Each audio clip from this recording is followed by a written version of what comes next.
Thank you for always watching our videos. In this episode, we would like to introduce some of the teachings on death from a Q&A session with President Jose. 1. Is life born from external conditions? Question. The Shikubuku Sutra mentions that life after death is born again from external conditions. What does external conditions refer to? Answer. This is a complicated matter. It's not external conditions, but causes. It is external conditions that trigger the causes. The activities of children or parents become these external conditions. For example, let's say I die. Inevitably, I must be born into this world again, as I carry the causes to be reborn. The term, external conditions, refers to the trigger that brings this about. These external conditions are also determined by causes. It could be that a child chants Daimoku for you, and you are reborn due to that condition. Or it could be that the Gohanzen tells you, you returned too early. Go back to the Saha world and work, and you are reborn for that reason. There are many conditions, so it's hard to make a general statement. Therefore, while we live in this world, it's best not to harbor hatred, but to live with sincerity and faith so that we are reborn under favorable conditions. 2. Do we suffer when we die? Question. It's said that humans suffer when they die. Is that true? Answer. In the past, there was a time when humans were tormented by reptiles. That suffering represents the agony of hell, and I too fear death. The true purpose of faith is to prepare for death. It is said that High Priest Nikken had buckwheat noodles made before his passing, visited those who had helped him, and then passed away after eating the noodles. I hope to pass in such a way. 3. A child who died 3 days after birth. Question. Before I joined the faith, I got pregnant. My husband told me to abort the child, but I wanted to give birth, so I did. However, the child passed away 3 days after being born. Why did this happen? Answer. Even if you ask me why, I don't know. But what I can tell you is this: Buddhism teaches a principle called many illnesses and early death. Those who have taken lives in a previous existence or enjoyed killing living beings are said to fall ill and die young in the next life. Before the child was born, the father repeatedly said, "Kill it, kill it." To abort a child is to say, "Kill it." The father had a mindset of, "Kill it, kill it." On the other hand, the mother had the desire to give birth. As a result, the child's destiny of many illnesses and early death was determined while it was still in the womb.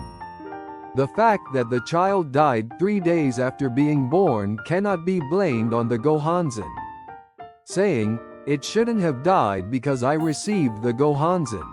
That would be unfair.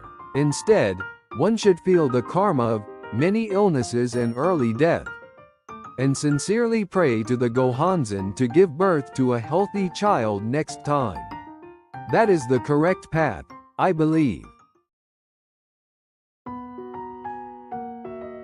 4. Did the deceased come to take someone with them? Question. I converted a family to the faith, and recently one of their members passed away.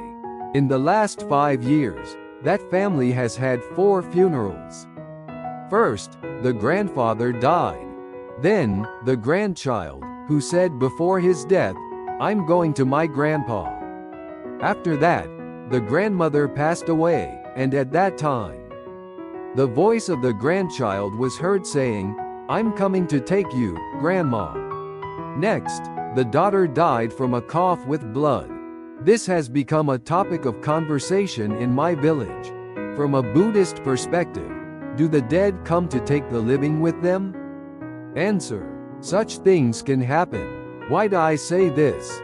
Because this vast universe contains the life states of the 10 worlds.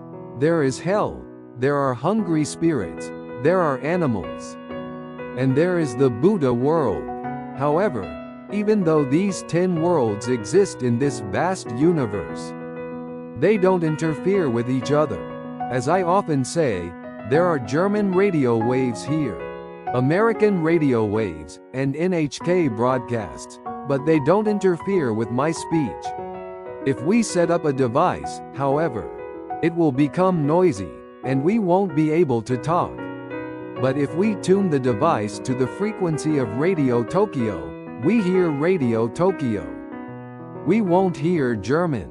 Similarly, our lives melt into this vast universe, and each of us exists within the realm of a specific life state. Whether it's hell, hungry spirits, or animals.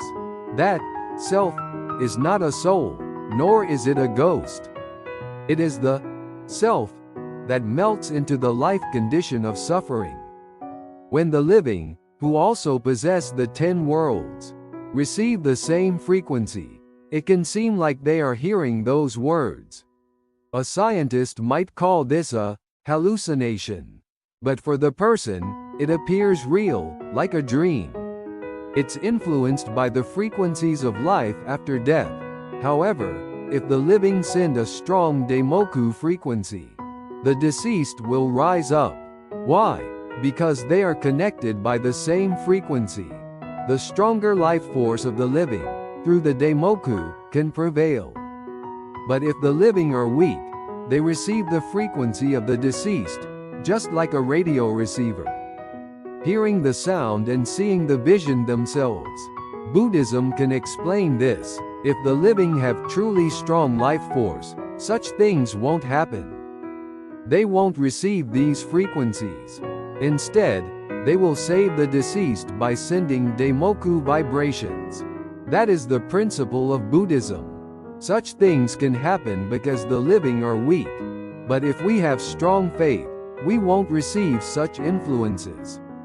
Instead, we send the frequency and save the deceased. Therefore, don't be deceived by the notion of the dead as evil spirits. If you believe such things, you'll be overwhelmed by spirits and unable to move. That's all for today.